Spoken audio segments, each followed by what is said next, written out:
I joined the United States Air Force when I was 17 years old. I remember thinking when all of my fellow high school students were applying for college that I wouldn't be able to afford it on my own.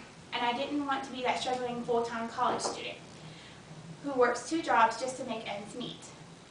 Then one day during lunch at school, there was an Army recruiter there. I spoke with him and set up an appointment for my mom and me to talk to him about the advantages of joining the military. The Army recruiter came to my house and I took a pre-qualifying test to see what jobs I would qualify for. And pretty much anything I wanted was available. We told him we would let him know in a few days. As soon as my mother left, she said, "You will not be joining the Army." She's like, "Over my dead body."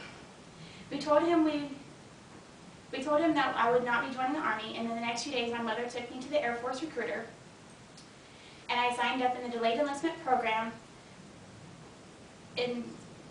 for the financial management career field. The military has taught me a lot about life. I would say that I'm more responsible than most young adults my age. Since joining the military, I've been afforded the chance to attend college at virtually no cost to me. The United States would not be the first country to require a mandatory service policy. This is why I believe it should be mandatory to serve at least a 2-year commitment in the military service of your choice as a young adult that does not wish to enroll in college directly from high school. Many young adults make poor decisions in life. I have several friends who went directly to college, and I have many friends that are in the military that went directly to the military following high school. Looking at the 2 groups, my military friends are way more mature. They are way better in things in life such as finances, work, and personal decisions. Most of my college friends are in extreme debt, and it's not just because of their college loans, it's because they're not sound with their finances, and they have a lot of credit card debt. In the military, they teach us about credit cards and the responsibility of having them. There are budget classes that we can attend at the Airmen and Family Readiness Center, and then there is the Military One Source website that offers information. Another thing to note is that majority of military members tend to make less life-altering decisions. There are far less more alcohol-related incidents in the military than there are in the civilian side. It could be that we could be charged with fines, lose rank, lose additional pay, and even possibly be dishonorably discharged from the military. The military teaches young adults responsibility and respect. This is definitely something our young generation needs to be taught in today's society. With serving in the military, I've been afforded the chance to attend college at virtually no cost to me. In the Air Force, we're given $4,500 a year for tuition assistance while on active duty, and then you're also given the Montgomery GI Bill that you can use while you're on active duty or after you separate from the military. The rates vary based on the time that you enlist for. If a member enlists for 4 years, they qualify for $38,700 in educational benefits. However, if they elect in the Army to serve 2-year enlistment, they receive $31,428 in benefits. With these benefits, they're more likely to be able to afford college than those who have to try to attend it directly after high school. I see most military members that take college a little more serious than those who don't have to work towards it.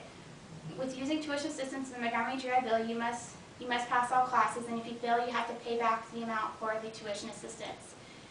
If you fail a class in student loans or your parents' money, there really isn't any other consequences. The other positive is that all training received in the military also counts towards college credit. By just learning my job in the Air Force, I only have to take 5 general education classes, and I have an associate's degree through the community college of the Air Force. All I had to do was learn my job and take 5 college credits, and I have this degree. Even if a person wants a different degree than their job, they only have to serve in the military for 2 years, and it would decrease the college loan debt by more than $30,000. If the United States public elected for a mandatory serve option, we would not be the only country to do this. As of right now, there are 29 countries listed that require mandatory service. The majority of the countries require it for only their males, however, females are not exempt. Malaysia has the shortest mandatory serve, where they only have to serve 3 months. And then in South Korea, with the largest, they have to serve 24 to 27 months. Most of the countries offer alternatives or restrictions to the mandatory serve policy. Some state that it could be attending higher education, and others is for medical or religious reasons. The only country that does not offer an alternative to mandatory serve is South Korea. Their only other alternative is imprisonment. The country of Israel is the only one who has mandatory service for all males and all females. Making a mandatory service policy in the United States is something we should implement. It would help our younger generation responsibility of college debt. I have been in the service for 7 years, and although I've made the decision to stay after my initial 4-year commitment, I could have made the same decision to separate with my educational benefits. Each American who is healthy, not attending higher education directly following high school, their religious beliefs or the religious beliefs allow should have to serve a 2-year commitment in a military service branch of their choice.